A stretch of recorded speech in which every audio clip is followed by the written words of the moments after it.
En 2011, la revolución de la primavera árabe se propagó por Oriente Próximo. Desde Túnez a Egipto, Bahrein y Siria. Durante más de 50 años, un discreto erudito americano ha ayudado a los pueblos a derrocar a sus dictadores.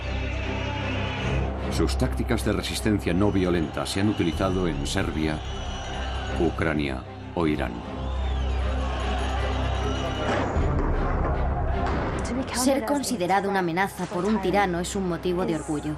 Significa que somos eficaces, que somos relevantes. Esta es una historia sobre el poder de la gente para cambiar el mundo y sobre el hombre que está detrás de todo ello. Las tácticas de Gene Sharp se están poniendo en práctica en las calles de Siria ahora mismo mientras hablamos. Me llamo Gene Sharp y este es mi trabajo.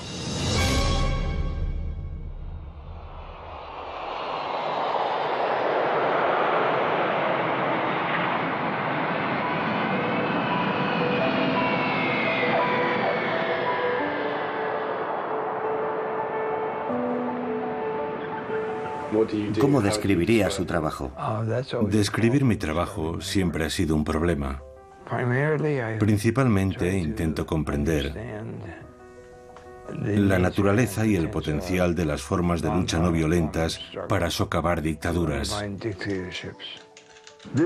Esta es una técnica de combate. Es un sustituto de la guerra y de cualquier otro tipo de violencia. Su manual para la revolución. De la dictadura a la democracia ha traspasado clandestinamente fronteras y ha sido descargado cientos de miles de veces.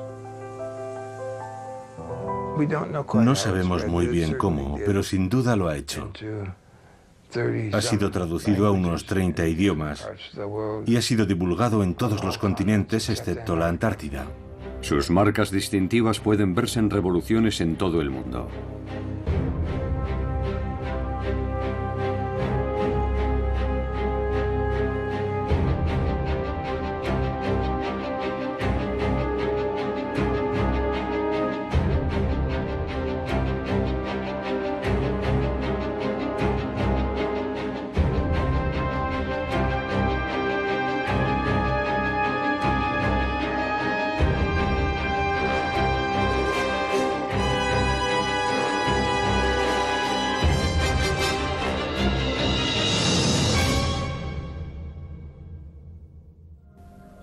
Los libros de Gene contienen 198 métodos de resistencia no violenta. Los famosos 198 métodos parecen haber tenido una extraordinaria respuesta. Son simplemente los 198 métodos específicos. Estas formas de rebelión son el boicot económico, la desobediencia civil, las protestas.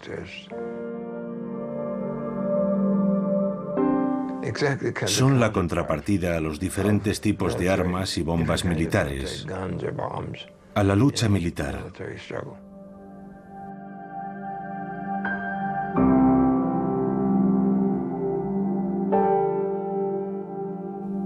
De esa forma tienen algo distinto a la violencia y la guerra, y siempre lo tendrán. En 1983, Sharp fundó la institución Albert Einstein para difundir la lucha no violenta. Durante años son muchos los que han venido aquí, a Boston Este, en busca de ayuda. Yamila Rakib lleva más de 10 años trabajando para Gene. Había estudiado su trabajo a un nivel muy básico, así que la mayor parte de mi aprendizaje tuvo lugar cuando entré en la institución. Y me enganchó.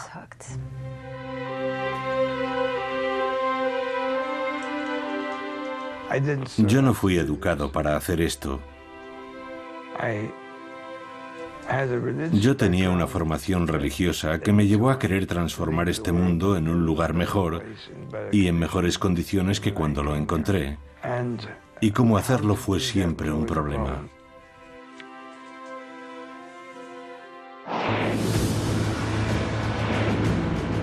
En 1953, Gene es enviado a prisión por rehusar su incorporación a la guerra de Corea. Me condenaron a 2 años, de los que cumplí 9 meses y 10 días. En aquellas circunstancias contabas los días igual que los meses, pero no creo que mi actitud sirviese para nada. Sirvió simplemente para mantener mi propia integridad moral, así que continué haciendo mi trabajo, que era lo realmente importante. Nunca conocí a Einstein, pero le escribí, no recuerdo cómo conseguí su dirección. Le dije, voy a hacer esto y voy a ir a la cárcel. Quería contarle que he escrito un libro sobre Gandhi, sobre 3 casos muy diferentes entre sí, acerca de la utilización de la lucha no violenta para la consecución de una mayor libertad, a través de medios no violentos. Y me contestó diciéndome que tenía muchas esperanzas, aunque también muchas dudas, y que le habría gustado tomar la misma decisión que había tomado yo, y que estaba muy interesado en leer el manuscrito que le había enviado. Y lo hizo, y escribió una introducción muy amable para el libro. Mientras estudiaba en Oxford, Jean tuvo su momento eureka, un nuevo análisis sobre el poder de la gente para derrocar a un tirano. Si puedes identificar las fuentes del poder de un gobierno, como la legitimidad, el apoyo popular, el apoyo institucional, entonces sabrás de qué depende la existencia de esa dictadura. Y puesto que todas esas fuentes de poder dependen de la buena voluntad, la cooperación y la obediencia de la gente y las instituciones, tu trabajo es bastante sencillo. Solo tienes que reducir ese apoyo, esa legitimidad, esa obediencia, y el régimen quedará debilitado. Si eliminas esas fuentes de poder, el régimen caerá. ¿Y cómo se sintió En el momento eureka? Sí. Sentí un gran alivio, porque aquello fue lo que convirtió todo en realidad.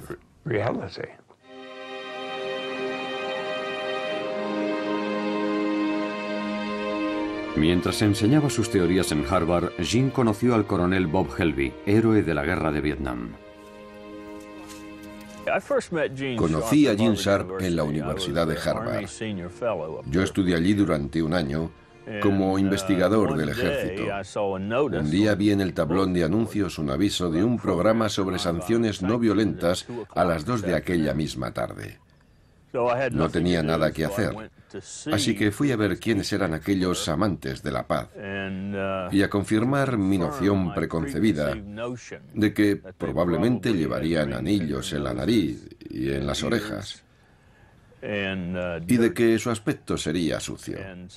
Así que fui a verlos y sorprendentemente su imagen no era esa.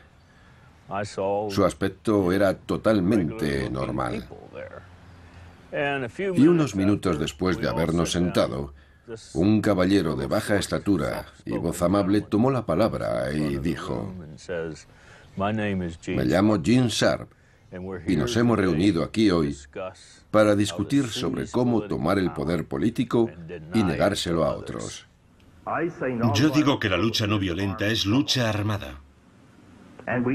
Y tenemos que arrebatar ese término a los defensores de la violencia, que intentan justificar con palabras bonitas ese tipo de lucha. Nosotros combatimos con armas psicológicas, armas sociales, armas económicas y armas políticas. Un tipo de lucha más poderosa contra la opresión, la injusticia y la tiranía que la violencia. Aquello llamó mi atención.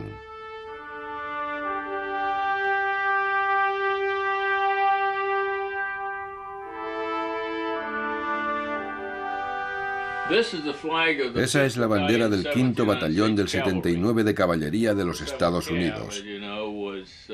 El 7º de Caballería, como todos sabéis, era el regimiento del general Custer, que luchó y murió en la batalla de Little Big Horn. Este soy yo en mi juventud. Tenía mucho más pelo. Y este es el diploma de la Cruz por Servicio Distinguido que obtuve en Vietnam.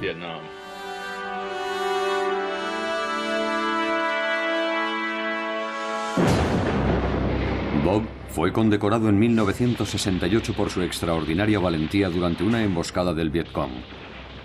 Pero su experiencia cambiaría su punto de vista sobre la forma de resolver los conflictos. Vietnam influyó en mi punto de vista sobre la importancia de la lucha no violenta y particularmente sobre la importancia de mostrar las ideas de Gene Sharp al resto del mundo. Vietnam me convenció de que tiene que existir una alternativa distinta que no consista en matar a la gente.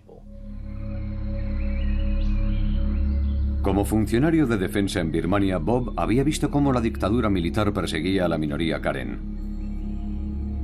Tras dejar el ejército, volvió para enseñar a los Karen las lecciones de Gene sobre la resistencia no violenta. Estaba hablando con uno de los comandos Karen y de repente me dijo: ¿dónde demonios estaba esta información? Llevamos combatiendo y matando gente durante 20 años. ¿Cómo es que no sabíamos esto? Otros birmanos se acercaron y me preguntaron si podríamos escribir algo que les orientara sobre cómo pasar de una dictadura a una democracia. Ese fue el origen, lo que dio lugar a la escritura del libro, Los birmanos. Yo no podía escribir sobre Birmania porque no conocía bien ese país. Y nunca se debe escribir sobre algo que no se conoce. Así que tuve que escribir de forma genérica. Si había un movimiento que quería acabar con una dictadura, ¿cómo podían hacerlo? Así que escribí aquellas teorías y se publicaron por entregas. Se publicaron en inglés y en birmano. Y pensé que ahí quedaría todo.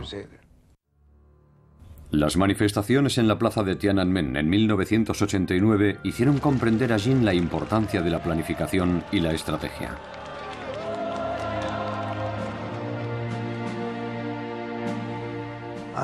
Fui a Pekín cuando las protestas de la plaza de Tiananmen ya estaban en marcha.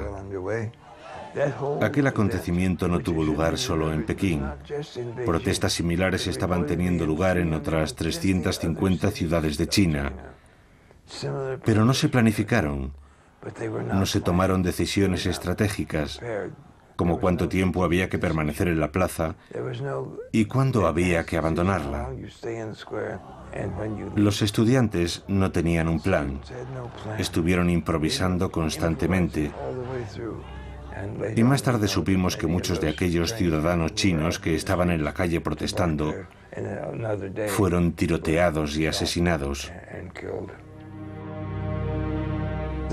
La idea de que la improvisación te proporcionará un gran éxito es absurda. Es exactamente lo contrario. Si no sabes lo que estás haciendo, lo más probable es que te metas en graves problemas.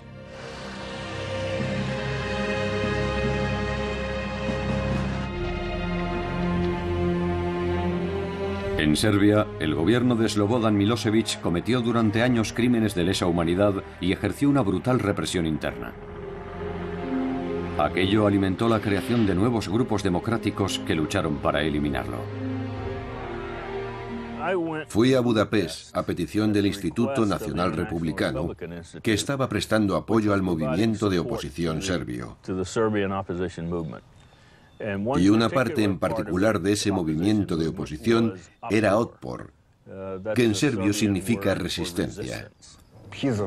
Como coronel retirado, tiene un enfoque muy militar. Su forma de hablar produjo una extraña impresión a aquel grupo de líderes estudiantiles. Hablamos durante un rato y dije: aquí falta algo. No hemos hablado sobre quién es el líder de esta organización. ¿Quién es el líder? Y uno de ellos me contestó: no tenemos líder. Y yo dije: un momento, chicos, yo no me he caído de un árbol mientras venía hacia aquí. Alguien tiene que estar dirigiendo una organización que ha movilizado a toda la sociedad serbia. Así que estuvimos alrededor de una hora tratando de engañarle acerca de algunas cuestiones. Y era porque no nos sentíamos muy cómodos dando detalles sobre nuestra organización a un extranjero. Y entonces me explicaron por qué no parecía haber un líder definido. Lo hacían para ocultárselo al gobierno. El gobierno no sabía quién estaba al mando. Más tarde supe que estaba hablando con el líder, Sergei Popovich. Bob empezó a enseñar las lecciones de Gene Sharp a los nuevos revolucionarios serbios. Cuando Bob Helby nos dio La política de la acción no violenta de Gene Sharp, me quedé maravillado y un poco avergonzado por no conocer un libro así, a pesar de que había una traducción al serbio de la dictadura a la democracia que tampoco había leído. Y ver escrito detalladamente en un libro cómo opera el poder, cómo funcionan sus pilares de apoyo y todas esas cosas que habíamos aprendido a base de golpes, fue realmente increíble.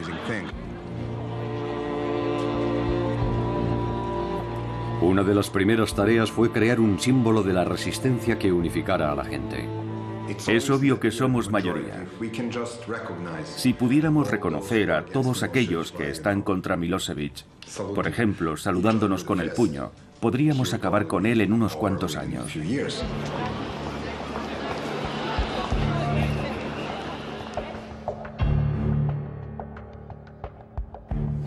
La atomización se produce cuando el régimen intenta hacer que cada individuo en la sociedad sea una unidad aislada.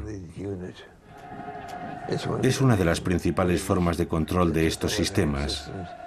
Hacer que la población, que la gente, se tenga miedo, que tenga miedo a hablar, a actuar en grupo, que nunca le digan a un vecino, o incluso a veces a un miembro de su familia, lo que piensan realmente. Al ver el ejemplo de demostración de valentía por parte de otras personas, pasamos a ser nosotros. Y nosotros podemos hacer cosas que yo solo no podría.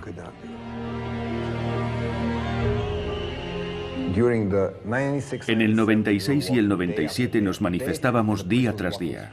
La policía nos bloqueaba y cada día éramos menos, porque era muy aburrido seguir en la calle durante el duro invierno. Así que dijimos, ¿por qué no vamos a casa y hacemos ruido desde nuestros balcones?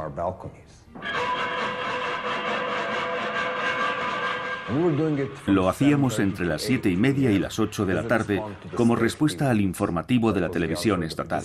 Nosotros no vemos vuestra basura, actuamos a nuestra manera.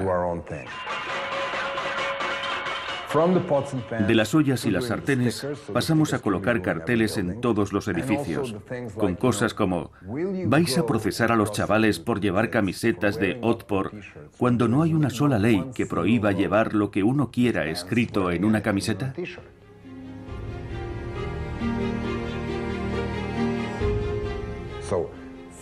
Así que los policías que entraban en los institutos y detenían a estudiantes solamente por llevar la camiseta, luego iban a casa y hablaban con su mujer, cuya amiga se estaba quejando porque su hijo había sido detenido.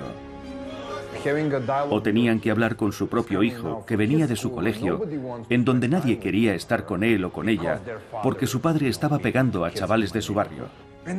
Y así, la opresión sistemática dejó de funcionar.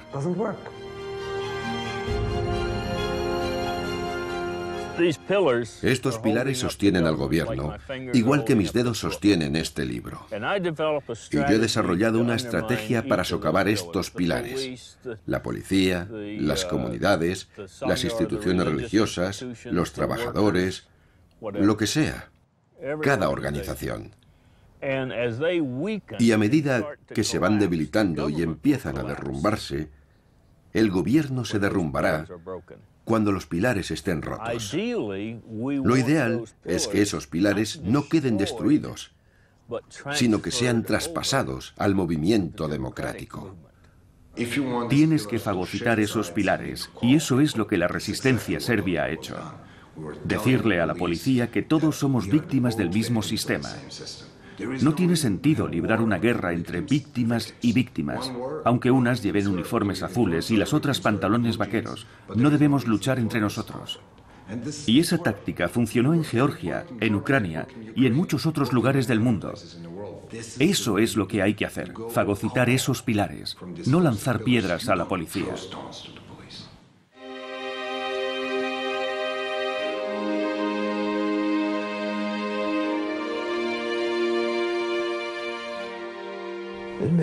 Hay mucha gente en situaciones de conflicto a la que le gustaría utilizar la violencia, pero sus adversarios casi siempre tienen muchas más armas militares, más armas violentas que los resistentes potenciales. Si como resistente eliges luchar con la violencia, tu adversario tendrá todas las ventajas, porque estás eligiendo luchar con las mejores armas que él posee.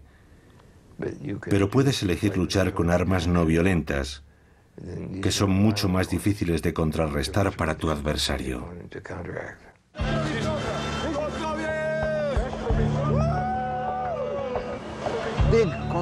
Las grandes concentraciones son muy difíciles de controlar.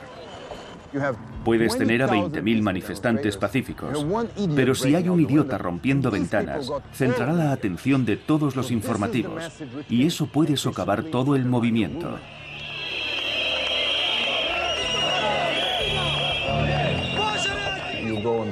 Si estás en una manifestación y existe el riesgo de que la gente sea detenida, ¿qué debes hacer? En vez de colocar a los tipos grandes delante, colocas a las chicas.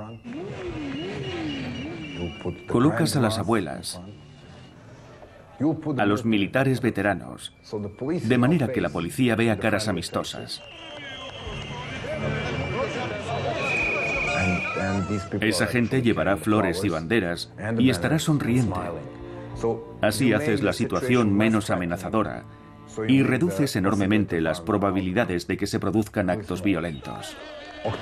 El 5 de octubre fue el triunfo de una estrategia, pero no fue así como lo vieron muchos espectadores o medios como la CNN. Ellos solo vieron gente, estruendo y nada más, pero fue el resultado de 10 años de intentos, 2 años de resistencia de Otpor y 5 campañas. Estábamos determinando la victoria en las elecciones. En septiembre de 2000, Serbia acudió a las urnas. La resistencia sospechaba que Milosevic amañaría las elecciones. Nosotros sabíamos que Milosevic perdería y sabíamos que no aceptaría la derrota.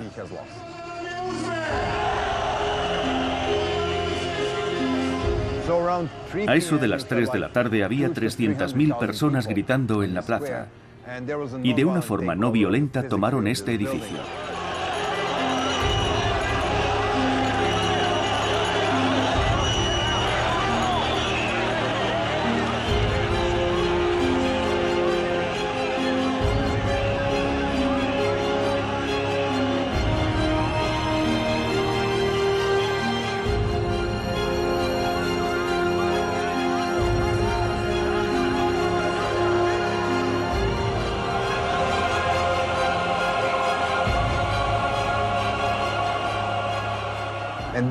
Cuando la gente entró en el edificio aquel 5 de octubre, encontró muchas papeletas premarcadas para Milosevic.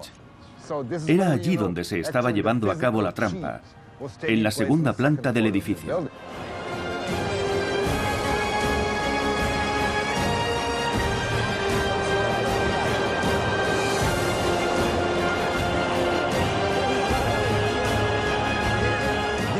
Aquello fue el símbolo de la verdadera caída de Milosevic, de por qué perdió el poder aquel día. Perdió porque la policía le desobedeció, porque ordenó a los militares salir de los cuarteles y le desobedecieron. Así fue como perdió el poder. Lo que se ve en televisión, la toma física del edificio, es el símbolo de Milosevic perdiendo su autoridad aquel día.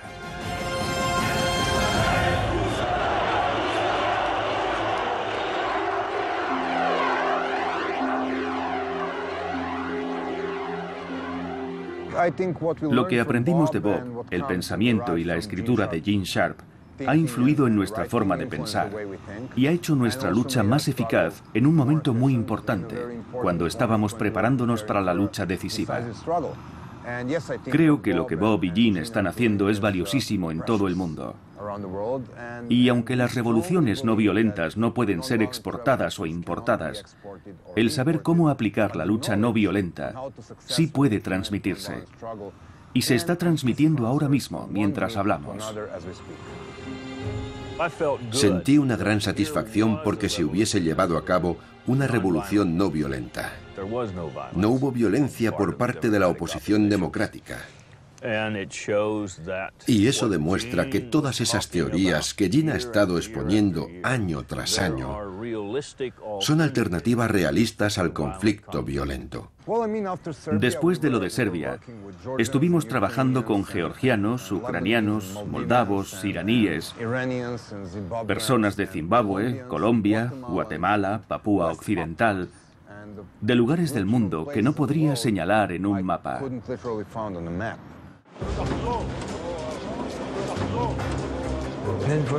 De Serbia, las noticias llegaron a Georgia, que estaba bajo un régimen muy represor, y luego a Ucrania, que también tenía problemas, también llegaron hasta allí, y luego a una serie de países situados en la franja sur de la antigua Unión Soviética.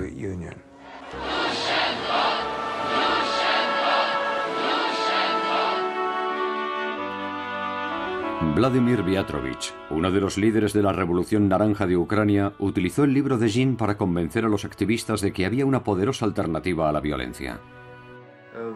Entre los grupos de protesta había diferentes ideas, y entre ellos gente que estaba dispuesta a utilizar la alternativa violenta.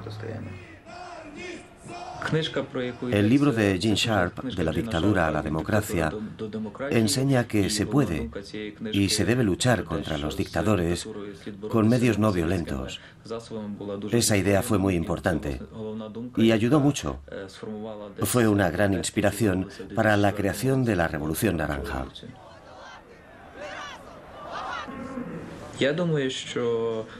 El libro de Gene Sharp aquí era conocido solamente por unas 10.000 personas,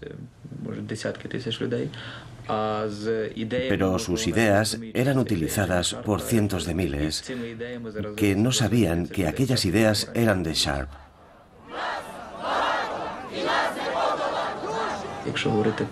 Aunque la gente no sepa quién es Gene Sharp, sí conocen sus ideas, lo que hace de él una persona muy influyente en el mundo.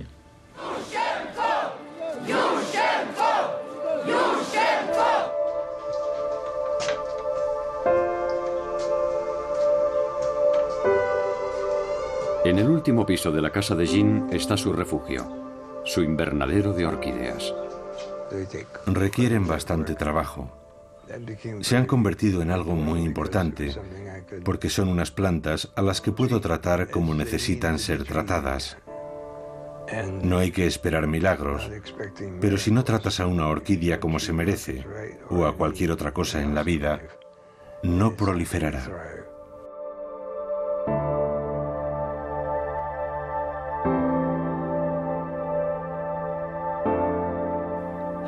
¿Cómo se siente al ver propagarse su trabajo? Su propagación ha sido notable. Siempre pienso, sigo asombrado. Sigo asombrado. Ver una obra que yo consideraba básicamente una introducción, creo que tiene entre 70 y 80 páginas, despegar así ha sido la confirmación de que el análisis era bastante preciso. No se ha propagado gracias a un anuncio, a una buena publicidad. Se ha propagado porque la gente lo ha encontrado útil, lo ha encontrado importante.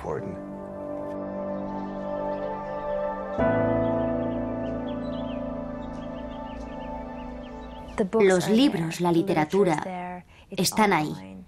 En Internet, en las casas de la gente, en los discos duros, a un nivel global que no puede detenerse, que ya nada podrá detener.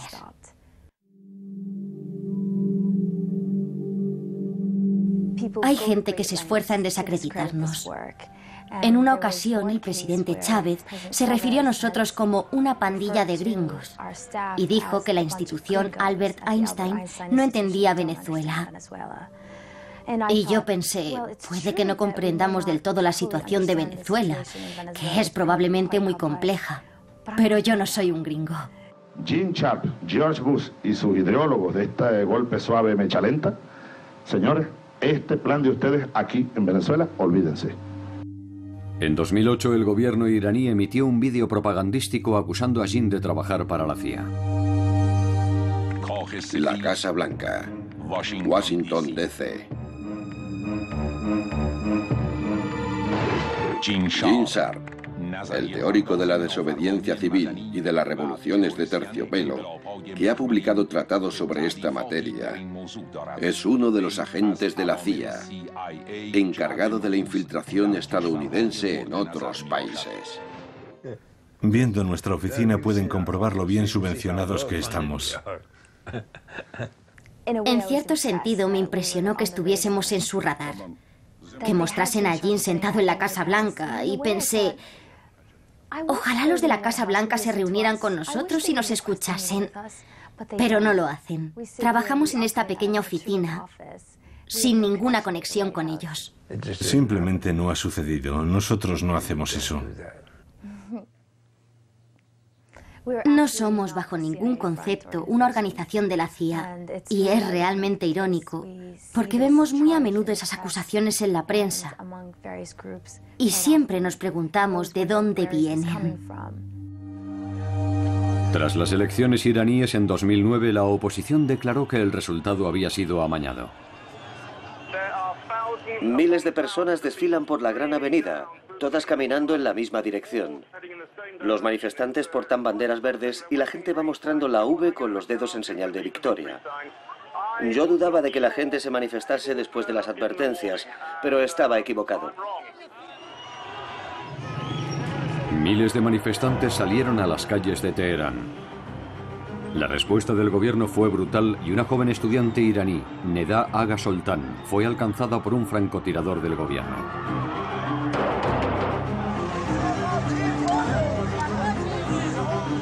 Su imagen se convirtió en la llamada a la movilización.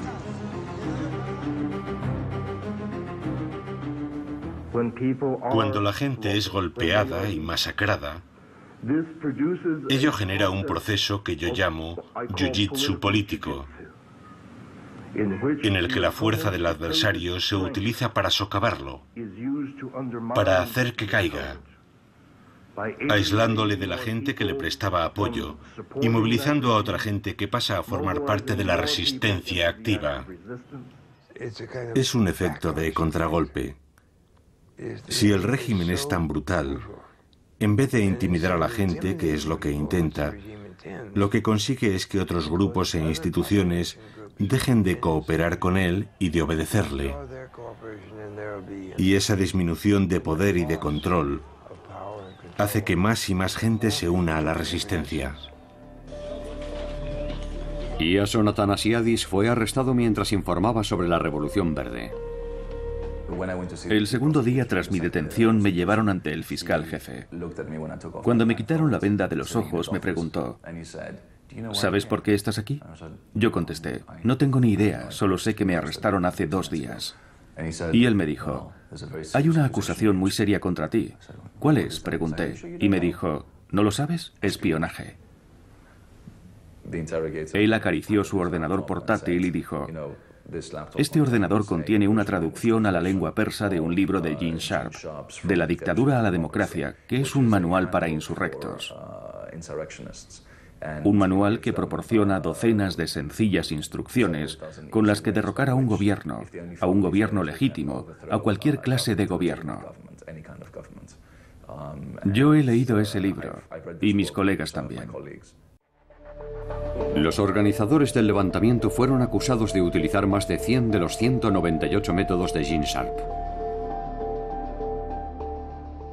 Lo que su libro hace es enseñar a la gente que ella misma puede ser responsable de su propio futuro, de su propia liberación. La gente está empezando a liberarse. No tiene que depender de un poder externo.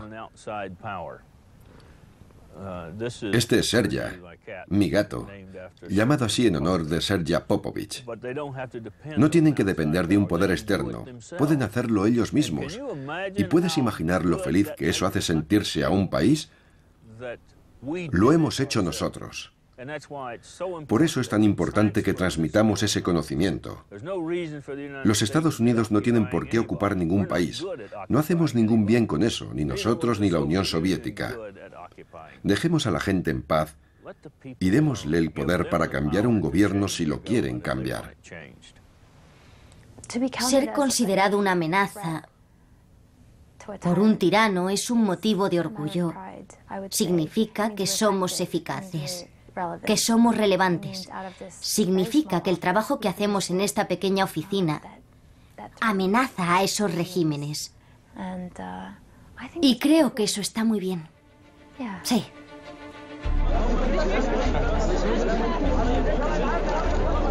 Este fue el principio de la revolución egipcia. El levantamiento fue espontáneo, pero los grupos democráticos egipcios llevaban años trabajando en la estrategia.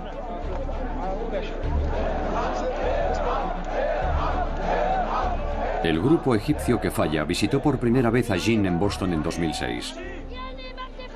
5 años después, antiguos revolucionarios serbios estaban entrenando a nuevos grupos en El Cairo. Y la Hermandad Musulmana Egipcia colgó el libro de Jin, traducido al árabe, en su página web. Cuando llegó el momento, estaban preparados para liderar la revolución. Conectamos en directo con la Plaza Tahrir, la Plaza de la Liberación. Rory, conocemos las altas medidas de seguridad que se iban a tomar alrededor de la plaza. ¿Se respira un ambiente diferente al de ayer o al de antes de ayer? Sí, hoy el ambiente es increíble. El sector de la sociedad egipcia que abandonó la Plaza Tahrir ayer ha vuelto reforzado. Han conseguido reactivar la protesta. Hay niños muy pequeños, mujeres, ancianos, la gente canta y baila. Hay muchos instrumentos musicales en la plaza. Y está más llena de lo que ha estado estos días. Ahmed Maher era uno de los líderes del Grupo Democrático Egipcio 6 de abril. Estábamos esperando a que ocurriera algo que encendiese la llama, que provocase un gran movimiento de personas. Y ocurrió en Túnez.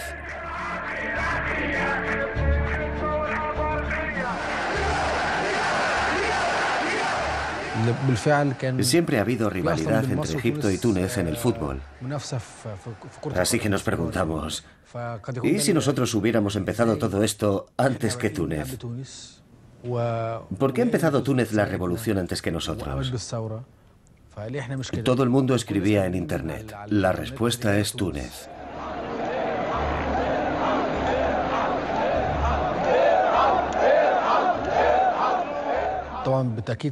Por supuesto que los libros de Gene Sharp tuvieron un gran impacto en nuestro movimiento.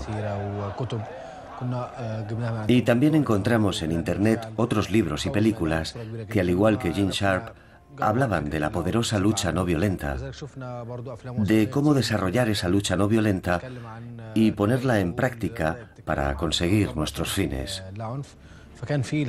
Así que hubo muchas fuentes de inspiración para esa idea. La protesta pacífica crecía y el presidente Hosni Mubarak intentó intimidar a los manifestantes con armamento bélico.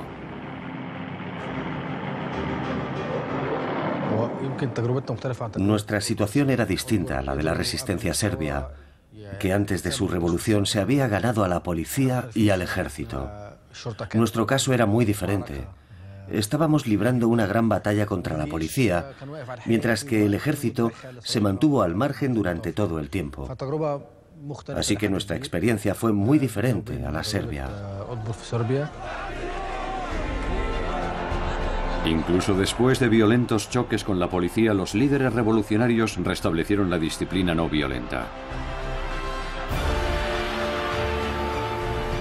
Los manifestantes se enfrentaron a ataques brutales de la policía, pero se mantuvieron en su sitio.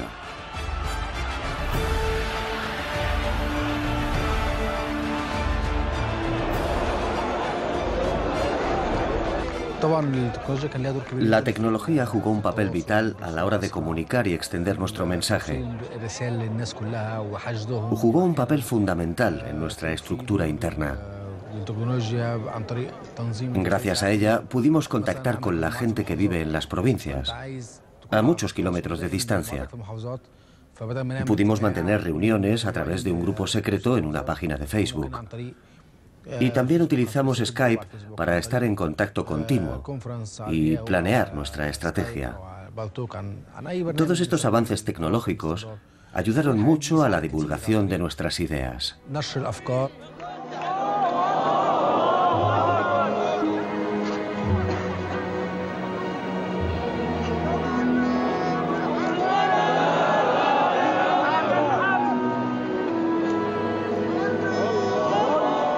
Mientras los musulmanes y los cristianos se protegían mutuamente durante sus rezos, sus líderes trataban de ganarse el apoyo del ejército. ¿Qué hizo que el ejército nos apoyase al final? El ejército, a fin de cuentas, proviene del pueblo. Sus miembros son parte del pueblo y tiene un importante papel nacional. El papel de la policía tenía más que ver con el amaño en las elecciones y la protección a los corruptos. Luchaba por asegurar su supervivencia.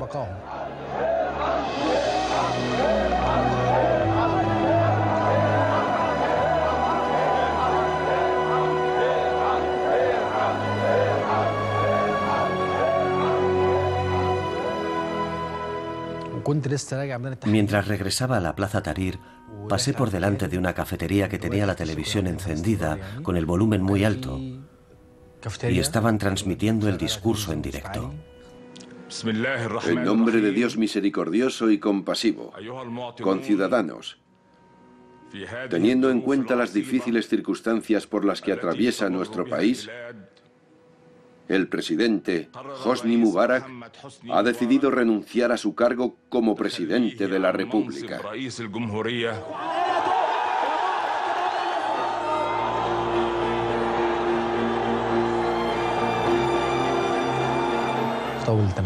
Me volví loco de alegría cuando escuché el discurso. Me senté y me puse a llorar. Por fin, el sueño que hemos tenido durante años, por el que tanto hemos luchado, se ha hecho realidad. Me fui corriendo a la plaza, gritando. Toda la gente estaba llorando, bailando, cantando. Fue un momento histórico. Yo no me lo creía. Pensaba, ¿es esto posible?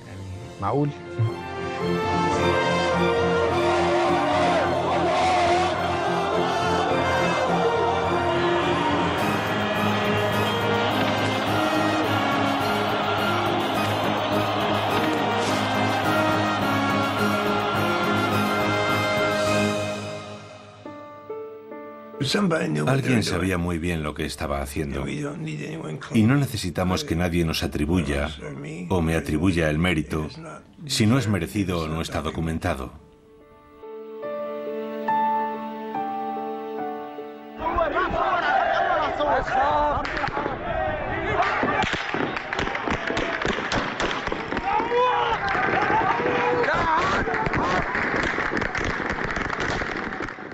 Masacre en Yuma, 15 asesinados hasta ahora.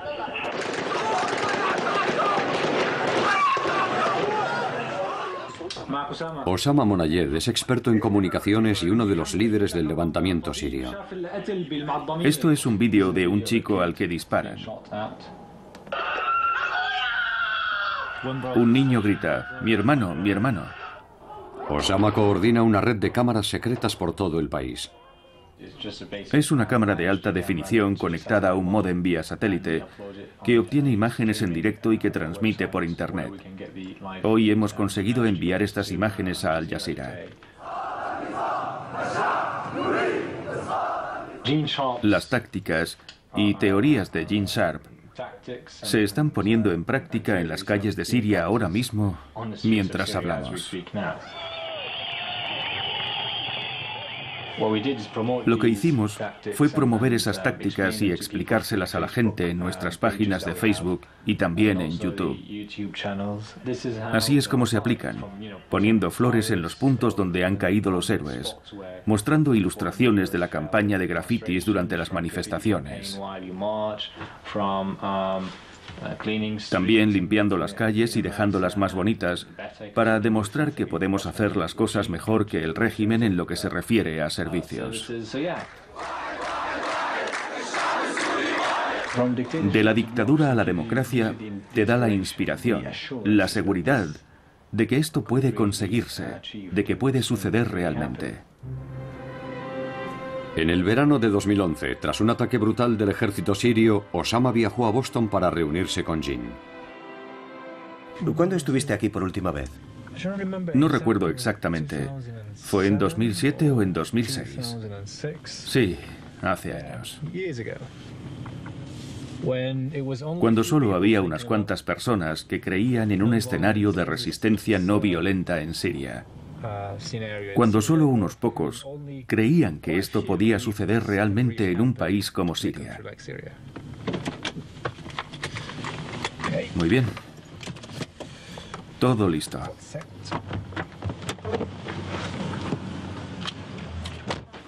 Jin. Hola. Hola, qué alegría verte otra vez. Qué alegría. Me alegro de verte. Yo también. ¿Cómo estás? Vamos tirando. Es fantástico que hayas encontrado un hueco para venir a saludarme. El placer es mío. Y te puedo asegurar que hay muchas cosas de las que hablar. Este es un nuevo territorio para nosotros. Sí, sí. Nunca hemos estado allí en persona y los casos que hemos estudiado no coinciden exactamente. Es un hombre tan humilde y tan sensato. Y hablando con él te das cuenta de lo increíble que resulta que todos estos extraordinarios escritos provengan de esa pequeña oficina en el viejo Boston. Es realmente interesante. Tal vez hay una cosa que se ha aprendido, entre comillas, de Túnez y Egipto, y que yo considero un error, un grave error, y es que el gobernante existente tenga que dimitir. No tiene que dimitir. Si le quitas todos los apoyos que lo sostienen, caerá, independientemente de lo que él quiera hacer. Esa es la diferencia entre la coerción no violenta, cuando tiene que dimitir porque se le obliga a hacerlo, y la desintegración, cuando el régimen sencillamente se desmorona. Ya no queda nadie con poder suficiente para dimitir. Si Einstein fue el genio de la física, Gene Sharp es el genio de las libertades, de cómo conseguir las libertades.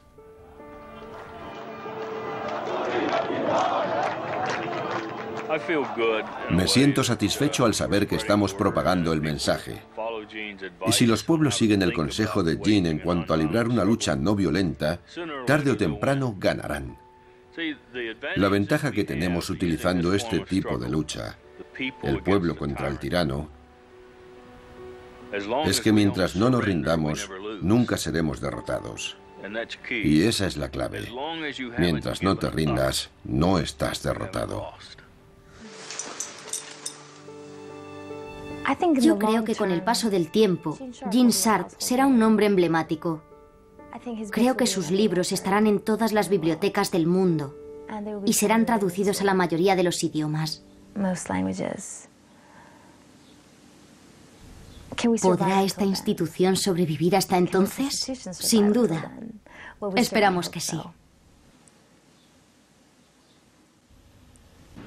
La acción no violenta políticamente significativa ha tenido lugar en al menos los siguientes países: Guatemala, Australia, Tailandia, Birmania, China, Japón, Georgia, Irán, Kurdistán, Rusia, Serbia, Ucrania, Venezuela, Vietnam, Zimbabue y seguramente haya alguno más.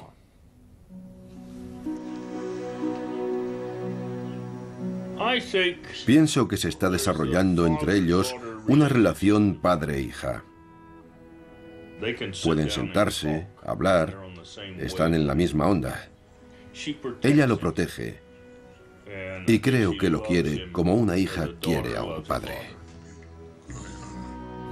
Gene Sharp es, por supuesto, mi mentor personal, pero creo que ha representado ese papel para multitud de seres humanos.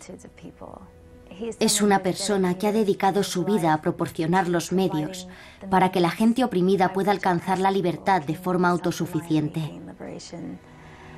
Y eso es algo que ha cambiado el mundo y continuará haciéndolo de forma extraordinaria. Es algo muy personal. Es simplemente amor.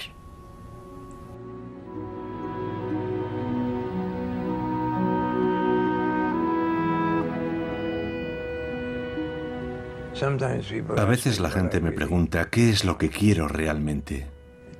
¿Tengo un sueño? Claro que lo tengo. Sueño con que la gente oprimida del mundo sea capaz de aprender de los datos disponibles y de las nuevas experiencias. Sueño con que este tipo de lucha no violenta se pueda utilizar para la liberación de toda opresión y para sustituir a los conflictos militares y violentos, de forma que ya no tengamos que librar batallas contra el terrorismo, porque las personas que podrían haberse convertido en terroristas han elegido utilizar este tipo de lucha para ayudar a la gente oprimida y cambiar así sistemas políticos en todo el mundo. Me llamo Gene Sharp y este es mi sueño.